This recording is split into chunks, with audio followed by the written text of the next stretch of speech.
This video is going to give you 18 Apple TV show recommendations. Welcome back to That's My... Stop shaking. Thank you. Welcome back to That's My Opinion, your home for TV and movie recommendations and reviews. My name is Euphrasia. I probably should have started with that. And now this sounds like an ad. Hi! Have you ever seen an Apple TV ad? Have you ever seen any Apple TV marketing? Really think about every Apple TV show you've ever watched. Where did you see the billboard? Where did you see the ad? It's because there isn't any. I made a TikTok video about this. This is such a hilariously true comment. I saw a TikTok of someone saying that Apple treats Apple TV as a hobby. They never market. You never really know what show is on until you find it like a year or 6 months or 3 months later. They're in a funny, goofy mood. They make a show, they drop it. If you watch it, you watch it. If you don't, you don't. Like, they don't care.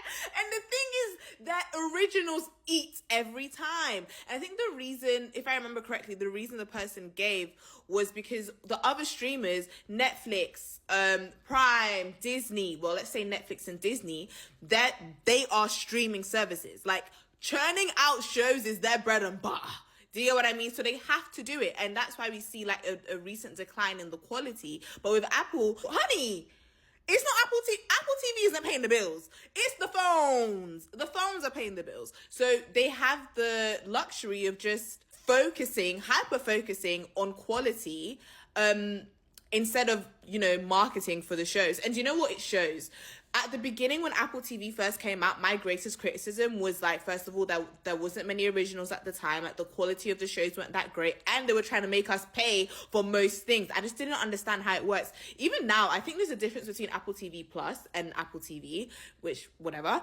But over the years, their originals, Defending Jacob, Masters of the Air, Severance, Lessons in Chemistry. Listen, they are pumping out such high quality shows. But yeah, Apple TV is a passion project for Apple.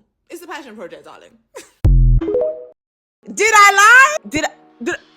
I didn't lie. I didn't lie. The comments are full of recommendations. So this video, we're going to give you 18 of my not my recommendations, child. 18. So it's going to be a split between what I've watched and what the people are telling you to watch. Because if you don't get it from us, Apple ain't going to tell you about it. Severance. It's a thriller. Wait, do I get copyrighted for that? Mark leads a team of office workers whose memories have been surgically divided between their work and personal lives. Guys, it's spooky. Slow Horses. It is an MI5, MI6 TV show. Have you ever watched a British MI5, MI6 TV show and it was bad? No, you haven't. Following a dysfunctional team of MI5 agents and their obnoxious boss, the notorious Jackson Lamb, they are basically a group of losers tasked with saving the country. Dark Matters, a sci-fi thriller about a physics teacher who explores the multiverse and gets stuck in it.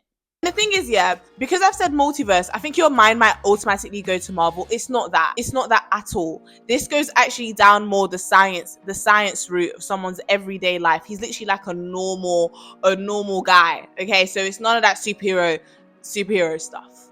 The Crowded Room. I have to give a disclaimer for the show. It is a 10 out of 10, but it has very heavy topics. In Manhattan, in the summer of 1979, a young man is arrested for a shocking crime, and an unlikely investigator must solve the mystery behind it before the true criminal strikes again. I'm being so serious. I have to give a trigger warning for the show. It explores SAR, minors, and mental health issues. All of those topics are explored in the utmost respectful way, not exploitative at all, but it's heavy.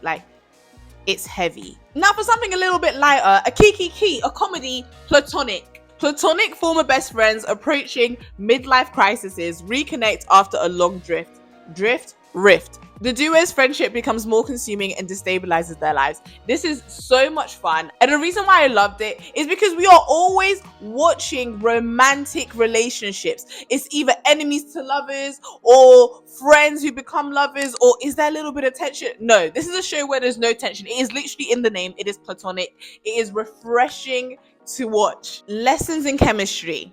10 out of 10. In the 1950s, Elizabeth Zurt's dream of being a scientist is challenged by a society that says women belong in the domestic sphere. She accepts a job on a TV cooking show and sets out to teach a nation of housewives way more than recipes. One of the best shows of 2023.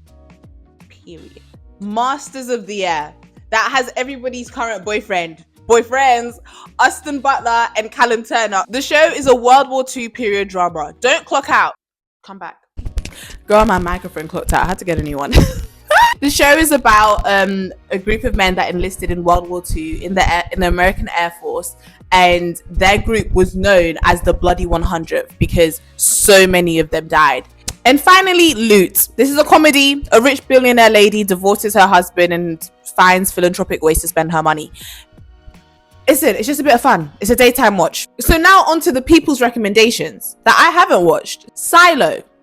Drama, 1 season. In a ruined and toxic future, a community exists in a giant underground silo that plunges hundreds of stories deep. There, people live in a society full of regulations they believe are meant to protect them. Someone is lying.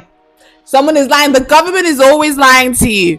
This actually sounds really interesting. But I have to say, though, people in the comments were going back and forth about Silo. Someone said it was bad. Someone said it was good. We're just going to have to find out for ourselves. Blackbird. Thriller. 1 season. Oh my god, this is the one about the murderer. Okay, as Jimmy Keene begins a 10-year prison sentence, he gets an incredible offer. If he can elicit a confession from a suspected killer, Larry Hall, he will be freed. Completing the mission becomes the challenge of a lifetime. 98% on Rotten Tomatoes and 8.1 out of 10 on IMDb. Oh, people have said this. Oh, this is rated really high. It's based on an 2010 autobiographical novel, In with the Devil. You know what? I think I might skip this one. Bad Sisters. Drama. 1 season. This actually looks funny. The Gravy sisters are bound together by the premature... Oh, this is not funny. The Gravy sisters are bound together by the premature deaths of their parents and the promises they made to always protect one another. In a nutshell, dark, clever, and hilarious. Acapulco. Comedy. 3 seasons. In the present day, older Maximo returns to Las Colonas he no longer recognizes. In 1985, younger Maximo continues his climb up the ladder of success while potentially jeopardizing all relationships he's worked so hard to build. 100% on Rotten Tomatoes. Okay. For All Mankind. This is a drama, 4 seasons, exploring the possibilities that might exist if the global space race had continued and where humanity would be now. Oh, that sounds interesting. Foundation. Drama, 2 seasons. It's got that sexy elf from Lord of the Rings, which I've never watched Lord of the Rings. I just know that he was really good looking. A complex saga of humans scattered on planets throughout the galaxy, all living under the rule of a galactic empire. My name is Paul Martin Atreides. Dr. Harry Seldon and his loyal followers attempt to preserve their culture as the galaxy collapses around them. The people have said it's good. Give it a watch. Well, there you have it, kids. That's 18 TV show recommendations. There's going to be something in there for you. It will always be hilarious to me that we all collectively know that Apple TV just doesn't really market, and I kind of love that for them. Taron Egerton. I had such a big crush on him. I smashed my iPad testing the mic. That sounds interesting and reminds me of a question of why have we never gone back to the moon? Did it happen?